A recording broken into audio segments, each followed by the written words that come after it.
अंतजिला laptop चोर को माड़ी बसला खलिकोट थाना पुलिस गोटे होंडा एक्टिवा सहित 9 गोटी लैपटॉप जबत करिछि खलिकोट पुलिस। गंजाम जिला खलिकोट थाना पुलिस आज एक अंतजिला लैपटॉप चोर को गिरफ्त करी ताठारु 9 गोटी मूल्यवान लैपटॉप सहित गोटे होंडा एक्टिवा गाड़ी को जबत करिछि। खलिकोट थाना परिसर में आयोजित एक सांबादिक सम्मेलन में सूचना देइछन्ति छत्रपुर एसडीपीओ चंदन घड़ई। गत 1-2-2026 दिन खलिकोट थाना अंतर्गत लंगलेश्वर ग्रामर सत्यव्रत दले घरे कई नथिबार सुजोग नहीं तांको घरे थिबा एक नामी लैपटॉप इयरफोन चोरी होइतला एने भेजिपुट फांडी रे अभियोग करबा परे पुलिस एक मामला रुजु करी एक टीम गठन करी तदंत आरंभ करथिला।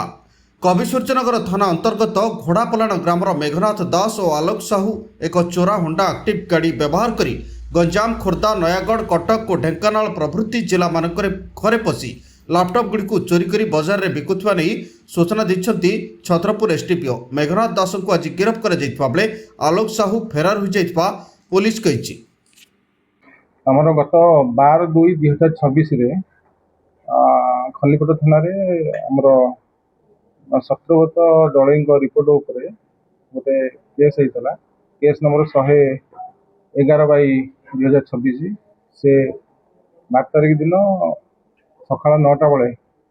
से कौन कम कि जड़ी खाया से घर मार्केट को आते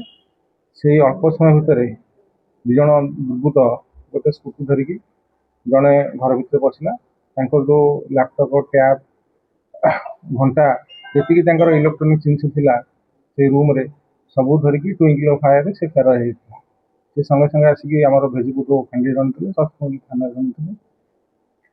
ये घटना है आमर खलिकोट आईसी गोटे स्वतंत्र टीम गढ़ी एसपी सार निर्देश गोटे टीम गठन करते टीम आम आईसी खलिकोट थे भेजिपुर फांडी बाबू और थाना अन्य सब स्टाफ थे आम ह्यूमन सोर्स आउ टेक्निकल सोर्स लगे विभिन्न जगार आम सीसी कैमेरा चेक करूँ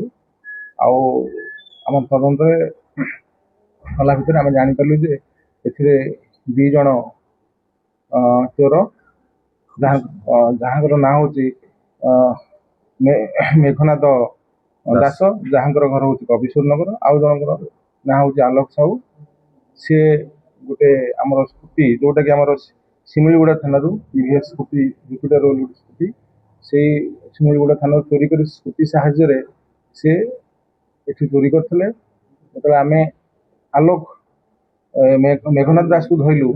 धरला सी पुणी कहला सी आहरी गोटे से ढेंकानाल टाउन थाना ये जो स्कूटीटा आप पाखे अच्छी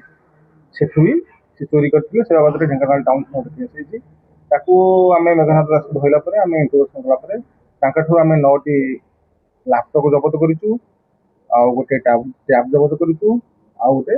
स्कूटी जबत कर गंजाम खलिकोट माधव बेहरा रिपोर्ट तेज ओडिशा।